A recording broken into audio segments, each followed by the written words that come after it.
ಅಥಣಿ ಪುರಸಭೆ ಅಧಿಕಾರಿಗಳ ವಿರುದ್ಧ ಪಟ್ಟಣದ ವ್ಯಾಪಾರಸ್ಥರು ತೀವ್ರ ಆಕ್ರೋಶ ವ್ಯಕ್ತಪಡಿಸಿದ್ದಾರೆ. ಯಾವುದೇ ಮುನ್ಸೂಚನೆ ನೀಡದೆ ತೆರವು ಕಾರ್ಯಾಚರಣೆಗೆ ಮುಂದಾದ ಪುರಸಭೆ ಅಧಿಕಾರಿಗಳ ಬೇಜವಾಬ್ದಾರಿತನದಿಂದ ಅಂಗಡಿ ಮುಗ್ಗಟ್ಟುಗಳಿಗೆ ಭಾರಿ ಹಾನಿಯಾಗಿದೆ ಎಂದು ವ್ಯಾಪಾರಸ್ಥರು ಆರೋಪಿಸಿದ್ದಾರೆ. ಅಥಣಿ ಪಟ್ಟಣದಲ್ಲಿ ಮೂಲಭೂತ ಸೌಲಭ್ಯಗಳ ಕೊರತೆ ಇದ್ದು, ವಿಶೇಷವಾಗಿ ಸಾರ್ವಜನಿಕ ಮೂತ್ರಾಲಯದ ಸಮಸ್ಯೆ ಗಂಭೀರವಾಗಿದೆ. ಅಭಿವೃದ್ಧಿ ಕಾರ್ಯಗಳಿಗೆ ಸಂಪೂರ್ಣ ಸಹಕಾರ ನೀಡಲು ನಾವು ಸಿದ್ಧರಾಗಿದ್ದೇವೆ. ಆದರೆ ಯಾವುದೇ ಮಾಹಿತಿ ನೀಡದೆ ಏಕಾಏಕಿ ತೆರವು ಕಾರ್ಯಾಚರಣೆ ನಡೆಸುವುದು ಸರಿಯಲ್ಲ ಎಂದು ವ್ಯಾಪಾರಸ್ಥರು ಆಕ್ರೋಶ ಹೊರಹಾಕಿದ್ದಾರೆ.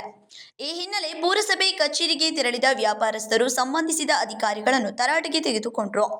ಪುರಸಭೆ ಅಧಿಕಾರಿ ಅಶೋಕ್ ಗುಡಿಮನಿ ಅವರ ವಿರುದ್ಧ ತೀವ್ರ ಅಸಮಾಧಾನ ವ್ಯಕ್ತಪಡಿಸಿದರು.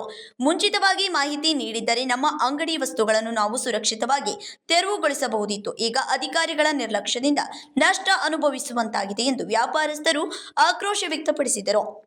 ಅಥಣಿ ಪಟ್ಟಣದಲ್ಲಿ ಹತ್ತಾರು ಸಮಸ್ಯೆಗಳಿದ್ದು, ಅವುಗಳಿಗೆ ಪರಿಹಾರ ನೀಡದೆ ಕೇವಲ ತೆರವು ಕಾರ್ಯಾಚರಣೆಗೆ ಮುಂದಾಗಿರುವುದು ಖಂಡನೀಯ ಎಂದು ವ್ಯಾಪಾರಸ್ಥರು ಒತ್ತಾಯಿಸಿದ್ದಾರೆ.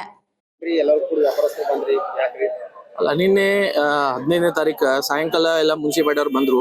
ನಾಳೆ ನಾವೆಲ್ಲ ಬುಲ್ಡೋಜರ್ಲೆ ನೀವೆಲ್ಲ ಕಟ್ಟಿ ಬಿಟ್ಟು ಮರದ್ ಬಿಡ್ತೀವಿ, ಶೆಡ್ನು ತೆಗೆದು ಬಿಡ್ತೀವಿ, ದಯವಿಟ್ಟು ತಾವೇ ತಕೊಂಡ್ರಿ ಅಂತ ಹೇಳಿ ಹಂಗ ರೆಸ್ಪೆಕ್ಟ್ ಫುಲ್ಲಿ ಹೇಳ್ದಾನೆ ಮತ್ತೆ ಬರೇ ಮುಂಜಾನೆ ಬಂದೆಲ್ಲ ತಾನೇ ತೆಗೆದು ಬಿಟ್ಟಾರ. ಸಾಕಷ್ಟು ಅಂಗಡಿದು ಕಟ್ಟಿ ಮುರಿದಾರು, ಮುಂದಿಂದು ಕೆಲವೊಂದು ಕಿಲಿ ಸಹಿತ ಮುರಿದಾರ.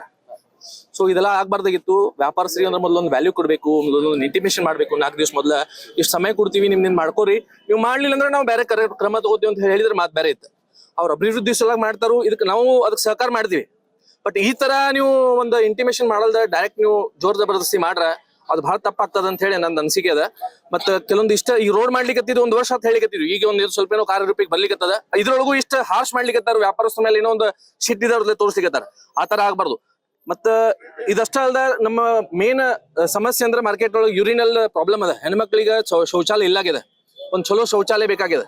ಇಷ್ಟು ದುರ್ದೈವ ಅಂದ್ರ ಕಾಯಿಪಲ್ಲೆ ಮಾಡ್ಲಿಕ್ಕೆ ಹೆಣ್ಮಕ್ಳು ಬಂದಿರ್ತಾರು, ಅವರು ಅನಿವಾರ್ಯಕ್ಕಾಗಿ ನಮಗ್ ನಾಚಿಕೆ ಬರ್ತದ ನೋಡ್ಲಿಕ್ಕೆ, ನಮ್ ಮುಂದೆ ಅಲ್ಲಿ ಕೂತ್ ಬಿಟ್ಟಿರ್ತಾರ ಅದ ಶೌಚಾಲಯಕ್ಕೆ ಅಂತ ಹೇಳಿ. ನಾವು ಕಣ್ಣು ಮುಚ್ಚಬೇಕಾಗ್ತದ, ಅಂತ ಪರಿಸ್ಥಿತಿ ಬಂದ್ಬಿಡ್ತದ ಒಮ್ಮೊಮ್ಮೆ. ಸೊ ಇಂಥ ದುರ್ದೈವ ನಮ್ಮ ತಿನಿ ಒಳಗೆ ನಡೆದದ.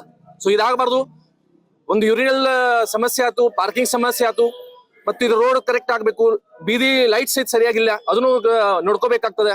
ಗಟ್ಟರ್ಗಳು ಕರೆಕ್ಟ್ ಆಗಿ ಸ್ವಚ್ಛ ಮಾಡ್ಕೋತಿರ್ಬೇಕು, ಅದರದೊಂದು ಸಮಸ್ಯೆ ಇದೆ. ಸೊ ದಯವಿಟ್ಟು ಇದ್ರ ಮೇಲೆ ಪ್ರಶಾಸನ ಪೂರ್ಣ ಲಕ್ಷ್ಯ ಕೊಡ್ಬೇಕು. ಮತ್ತು ಇದಕ್ಕೆ ವ್ಯಾಪಾರ ಸ್ಪಂದಿಸ್ತೀವಿ, ಬಟ್ ಒಂದ್ ಸ್ವಲ್ಪ ನಮ್ಗೆ ಮೊದಲೇ ಇಂಟಿಮೇಟ್ ಮಾಡಿ ನಾವು ಈ ತರ ಮಾಡ್ತಾ ಇದೀವಿ ಅಂದ್ರೆ ನಾವು ನಮ್ ವ್ಯಾಪಾರಕ್ಕಾಗ್ಲಿ ಬರುವಂತ ಗ್ರಾಹಕರಿಗಾಗ್ಲಿ ಅವ್ರಿಗೆಲ್ಲ ಅನುಕೂಲ ಮಾಡಿದ್ರೆ ಜಾಸ್ತಿ ಚೆನ್ನಾಗಿ ಎಲ್ಲ ಸ್ಮೂತ್ ಆಗಿ ಹೋಗ್ತದೆ ಅಂತ ಹೇಳಿ. ನೋಟಿಸ್ ಕೊಡ್ಬೇಕಂತಲ್ಲ ನಿಮ್ಗೆ ಕೊಟ್ಟಾರ? ಇಲ್ರಿ, ಒಂದು ನೋಟಿಸು ಕೊಟ್ಟಿಲ್ಲ. 4 ವರ್ಷ ಅದನ್ನ ಮುಂದೇನ ಸಾಮಾನ್ ಹಚ್ಚಿದ್ರಲ್ಲ, ಸಾಮಾನ್ ತೆಗಿಬೇಕಂತ ಹೇಳಿ ಅವ್ರು ಸಾಕಷ್ಟು ಹೇಳಿದಾರೆ. ಸಾಮಾನ್ ತೆಗಿಯೋದಷ್ಟೇ ನಮ್ ತಲೆಗಿರ್ತದ. ಇದ್ ಮುಂದೆ ಶೆಡ್ ತೆಗಿಬೇಕು, ಗಟ್ರ ಮೇಲೆ ಕಟ್ಟಿ ತೆಗಿಬೇಕು, ಯಾರಿಗೂ ಗುರ್ತಿರಂಗಿಲ್ಲ. ನೀವು ಒಮ್ಮೆ ಬಂದು ಕಟ್ಟಿ ತೆಗೆದ್ ಬಿಟ್ರೆ ಕಸ್ಟಮರ್ ಹೆಂಗ್ ಒಳಗೆ ಬರೋದು ಅಂತ ನೀವು 1 ದಿವಸ ಮೊದಲು ಹೇಳ್ತಾ ಇದ್ರಿ. ಅದು ರೋಡ್ ಮಾಡೋ ಟೈಮ್ ಹೇಳಿಕತ್ತೀರಿ. ಹಂಗ ಆಗ್ಬಾರ್ದು. ನೀವು 4 ದಿವಸ ತಡ ಆದ್ರೂ ಏನ್ ಸಮಸ್ಯೆ ಇಲ್ಲ, ಯಾಕಂದ್ರೆ 1 ವರ್ಷ ನಾವು ಕಾಯ್ಲಿಕತ್ತೀವಿ ರೋಡ್ ಆಗ್ತದ ಅಂತ ಹೇಳಿ.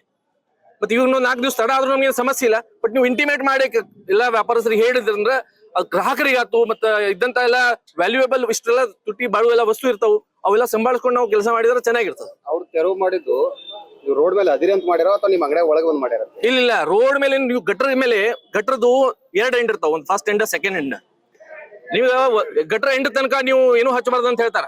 ಸ್ಪಷ್ಟೀಕರಣ ಇರಂಗಿಲ್ಲ, ಒಂದು ಫಸ್ಟ್ ಎಂಡ್ ಸೆಕೆಂಡ್ ಎಂಡ್ ಅಂತ ಹೇಳಿ. ಸೊ ಈ ಕಡೆ ರೋಡಿಗೆ ಹಚ್ಚೇನ್ ಎಂಡ್ ಇರ್ತದಲ್ಲ, ಅಲ್ಲಿ ತನಕ ಎಲ್ಲರೂ ತಂದ ಒಂದು ಅಂಗಡಿಗೆ ಮಳಿ ಹತ್ತಬಾರ್ದು, ಬಿಸಿಲು ಹತ್ತಬಾರ್ದು ಅಂತ ಹೇಳಿ ಒಂದು ಶೆಡ್ ಮಾಡಿರ್ತಾರ. ಅವ್ರದ್ದು ಮತ್ತೇನ್ ಇಂಟೆನ್ಷನ್ ಇರಂಗಿಲ್ಲ, ಬರುವಂತ ಗ್ರಾಹಕರಿಗೂ ಸಮಸ್ಯೆ ಆಗ್ಬಾರ್ದು, ಮತ್ತು ಇಳಿದಂತ ಒಳಗೆಲ್ಲ ಸಾಮಾನುಗಳಿಗೂ ಏನು ಬಿಸಿಲ ನೀರ್ ಹತ್ತಬಾರ್ದು ಅಂತ ಹೇಳಿ ಮಾಡಿರ್ತಾರ.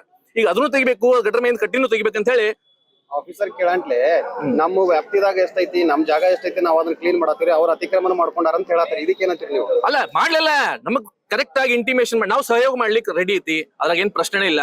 ಬಟ್ ಒಂದ್ 4 ದಿವಸ ಮೊದಲು ಹೇಳಿದ್ರೆ ಈ ಕೆಲವೊಂದು ವ್ಯಾಪಾರಸ್ಥರ ಬರೀ ಇಂಥ ಪರಿಸ್ಥಿತಿ ಇವತ್ತು ದುಡ್ಕೊಂಡು ಹೋದ್ರೆ ಇವತ್ತು ಮನಿ ನಡೀತದ ಅಂತ ಪರಿಸ್ಥಿತಿ ಇರ್ತದ. ಅವ್ರಿಗೆ ಹೇಳ್ದ ನೀವು ಒಮ್ಮೆ ಹಿಂಗ್ ತೆಗೆದು ಬಿಟ್ರೆ ಅಂದ್ರೆ ಅವ್ರ ಅಂಗಡಿ ಬಂದ್ ಆಗ್ತದ. ಅವ್ರು ಹೆಂಗ್ ನಡೆಸ್ಬೇಕಲ್ಲ, EMI ಇರ್ತಾವೆಲ್ಲ ಇರ್ತದ ಪಾಪ ಅವ್ರದ್ದು. ಇವತ್ತೊಂದು 200 ಜನ ಇಲ್ಲಿ ಬಂದ್ರಿ, ಮುಂದೆ ಏನು? ಅಲ್ಲ, ಮುಂದೇನಿಲ್ಲ, ಅವ್ರು ಸಹಕಾರ ಮಾಡ್ತೀವಿ, ಬಟ್ ಸ್ವಲ್ಪ ಸಮಯ ಕೊಡ್ಲಿ. ವ್ಯಾಪಾರಸ್ಥರು ತನ್ನ ಗ್ರಾಹಕರಿಗೆ ಬರ್ಲಿಕ್ಕೆ ಮತ್ತು ವ್ಯಾಪಾರ ಮಾಡ್ಲಿಕ್ಕೆ ಅನುಕೂಲ ಮಾಡ್ಕೊಂಡು ಇಲ್ಲಿ 4 ಗಂಟೆಗೆ ಮತ್ತೆ ಸಭೆ ಕರೆದಾರ ಅವರು. 4 ಗಂಟೆಗೆಲ್ಲ ಮತ್ತೆ ವ್ಯಾಪಾರಸ್ಥರು ಕೂಡ್ತೀವಿ, ಏನದ ಸರಿಯಾಗಿ ಚರ್ಚೆ ಮಾಡಿ ಎಲ್ಲರೂ ಕೂಡಿ ಮುಂದೆ ಹೋದ್ರೆ ಸರಿಯಾಗಿರ್ತದಲ್ಲ. ನೀವು ನಿಮ್ ಪ್ರಕಾರ ಬರೀ ಹೊಡೆದ್ ಬಿಟ್ರೆ ವ್ಯಾಪಾರಸ್ಥ ಎಷ್ಟು ಅನಾನುಕೂಲ ಆಗ್ತದ, ಗ್ರಾಹಕರಿಗೆ ಸಾಮಾನ್ಯ ಜನರಿಗೆ ಎಷ್ಟು ಅನಾನುಕೂಲ ಆಗ್ತದೆ, ಇದು ಬಹಳ ಮಹತ್ವದಾಗ್ತದೆ. ಕೇಳ್ಬೇಕಾಗ್ತದೆ. ಶಾಸಕರ ಗಮನಕ್ಕೆ ತಂದಿರಿ ಎಲ್ಲರೂ ವ್ಯಾಪಾರಸ್ಥರು? ಈಗ ಮೊದಲಂತೂ ನಾವು ಫಸ್ಟ್ ಸ್ಟೇಜ್ ಇವ್ರಿಗೆ ಮಾತಾಡ್ಬೇಕಾಗ್ತದೆ. ಇವ್ರು ಮಾತಾಡ್ಲಿದ್ದು ನಮ್ದು ಅವ್ರದ್ದು ಕರೆಕ್ಟ್ ಹೊಂದಾಣಿಕೆ ಆಗ್ಲಿಂದ ನಾವ್ ಶಾಸಕರ ಕಡೆ ಹೋಗ್ಬೇಕಾಗ್ತದೆ. ಇದು ಡೆಫಿನೆಟ್ಲಿ ನೋಡ್ರಿ ಅಭಿವೃದ್ಧಿ ಸಲುವಾಗೈತಿ, ನಮ್ದು ಸಹಕಾರ ಇರ್ತದೆ. ಮಾಡುದು ಒಂದ್ ಸ್ವಲ್ಪ ಇಬ್ರು ಮಾತಾಡ್ಕೊಂಡು ಮಾಡಿದ್ರೆ ಜಾಸ್ತಿ ಚೆನ್ನಾಗಿರ್ತದೆ.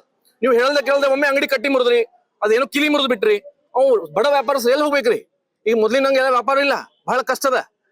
ಆನ್ಲೈನ್ ಮಳಿಗೆ ಆಯ್ತು ಅಥವಾ ಬೇರೆ ದೊಡ್ಡ ದೊಡ್ಡ ವ್ಯಾಪಾರಸ್ತು ಇವೆಲ್ಲ ಇದರಿಂದ ಬಹಳಷ್ಟು ಸಮಸ್ಯೆ ಇರ್ತದೆ. ನಮ್ಮಷ್ಟ ಪ್ರೀತಿಯಿಂದ ಮಾತಾಡಿ ಅಥವಾ ಕಸ್ಟಮರ್ ನಮ್ದಂತ ಹೇಳಿ ತಿಳ್ಕೊಂಡು ವ್ಯಾಪಾರ ಮಾಡುವಂತದ್ದು ಏನು ಭಾವನೆ ಇತ್ತಲ್ಲ, ಇದಕ್ಕೆಲ್ಲ ಬಹಳ ಸಮಸ್ಯೆ ಆಗ್ಲಿಕ್ಕತ್ತದ. ಇದಕ್ಕೆ ನೀವು ಹಿಂಗ ತಾನಾಶಾಹಿಗತ್ಲೆ ಮಾಡ್ಬಿಟ್ರಂದ್ರ ಪೂರ್ತಿ ವ್ಯಾಪಾರ ಮುರಿದು ಬಿಡ್ತದೆ. ಸಣ್ಣ ವ್ಯಾಪಾರ ಸಲ ಮೊದಲು ವಿಚಾರ ಮಾಡ್ಬೇಕಾಗ್ತದೆ. ಆ ದೃಷ್ಟಿಯಿಂದ ಮತ್ತೆ 4 ಗಂಟೆಗೆ ಕೊಡ್ತಾ ಇದ್ದೀವಿ, ನೀವು ಬರ್ರಿ, ಏನಿರ್ತದ ಮುಂದೆಲ್ಲ ನಿಮ್ ಮುಂದೆ ಮಾತಾಡೋದು ಆಗ್ತದೆ. ಏನ್ ಹೆಸರು? ರಾಜನ್ ಸೋಮಯ್ಯ ಅಂತ. Krishna Kamble, KMM Kannada news, Belagavi.